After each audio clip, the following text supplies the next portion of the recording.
Shalom bagimu yang diberkati dan dirahmati Tuhan. Kembali kita berjumpa dalam edisi Renungan Pagi Penyejuk Iman. Tema pagi ini, jangan kendorkan semangat penyembahanmu. Untuk pelayanan firman, mari kita berdoa. Ya Tuhan, kami bersyukur untuk kehidupan yang Engkau masih anugerahkan bagi kami semua. Sekarang kami merindukan akan firman-Mu, kiranya kuasa Roh Kudus-Mu tercurah atas kami untuk memampukan kami mengerti firman-Mu. Di dalam nama Tuhan Yesus kami berdoa. Amin. Firman Tuhan hari ini 1 Korintus pasal 10 ayat 12 demikian. Sebab itu siapa yang menyangka bahwa ia teguh berdiri, hati-hatilah supaya ia jangan jatuh. Saudara-saudaraku, sehebat apapun seseorang, suatu saat ia akan mengalami situasi ketakberdayaan. Ya, sekuat apapun Anda untuk tetap berdiri di tengah badai kehidupan, suatu saat Anda akan mengalami kejatuhan. Sebab dalam diri Anda pun juga saya, ada tersimpan apa yang disebut potensi diri untuk jatuh. Dalam mitologi Yunani, ada seorang pahlawan yang gagah perkasa dalam perang Troya yang bernama Archiles. Selain ia memiliki kekuatan super dahsyat, ia juga merupakan kesatria yang paling tampan. Konon bahwa saat Archiles masih bayi, ibunya Thetis berusaha untuk membuat Archiles memiliki kekuatan agar tidak mengalami kematian. Sang ibu lalu membawanya ke sungai Styx, sungai yang berada di dalam perut bumi, yang dapat memberi kekebalan kepada seseorang jika dicelupkan ke dalamnya. Karena Archiles masih bayi, maka sang ibu memegang tumitnya dan mencelupkan Archiles ke sungai tersebut. Memang pada akhirnya tubuh Archiles kebal terhadap semua jenis senjata. Namun sayang bahwa ada bagian tubuhnya yang tidak tersentuh air sungai Styx, yakni tumitnya, dan disitulah titik lemah Archiles.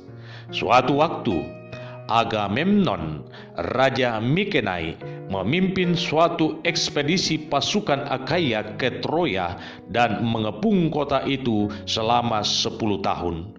Terjadilah pertempuran yang sangat dahsyat dan menelan korban yang tidak sedikit. Archiles berhadapan dengan Hektor, sang pemimpin pasukan Troya, dan Archiles pada akhirnya dapat membunuh Hektor. Paris menyaksikan bagaimana sahabatnya Hektor dibunuh Archiles, maka ia melepaskan anak panahnya dan tepat mengenai tumit Archiles, dan seketika itu Archiles rebah lalu mati. Saudaraku, menjadi umat Tuhan bukan berarti kita terbebas dari berbagai godaan dan pencobaan hidup. Justru sebaliknya, semakin kita hidup akrab dengan Tuhan, godaan dan cobaan hidup akan semakin kuat menerpa. Tentu setiap kita sangat berharap agar hidup kita tidak hancur karena godaan dan pencobaan itu, bukan? Ya, setiap kita punya mimpi besar untuk menjadi pemenang, bukan menjadi pecundang. Oleh karena itu kita butuh kekuatan yang ekstra untuk menghadapi godaan dan cobaan hidup. Dan hal itu tidak dapat kita peroleh dari tempat lain selain hanya dari Tuhan. Dan untuk mendapatkan kuasa tersebut, maka kita harus menyadari titik lemah kita. Tahukah saudara, apa titik lemah kita yang tanpa kita sadari terkadang mendatangkan kehancuran dalam hidup kita? Titik lemah itu adalah semangat penyembahan yang semakin kendor karena godaan materi. Firman Tuhan hari ini mengajak kita untuk kembali bercermin kepada bangsa Israel. Bangsa Israel dipanggil Tuhan keluar dari Mesir dan dibawa kepada rencananya yang indah, yaitu masuk ke tanah perjanjian untuk menjadi umat yang berabodah.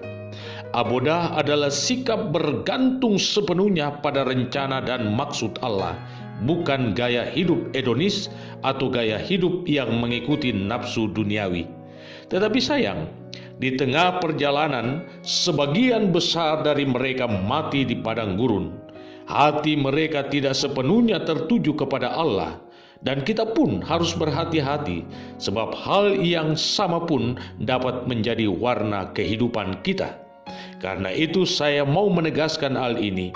Jangan pernah menyurutkan semangat penyembahanmu kepada Tuhan, sebab hal itulah yang akan menentukan perjalanan hidupmu selanjutnya untuk meraih kemenangan. Selamat memaknai kehidupan imanmu. Tuhan Yesus memberkati.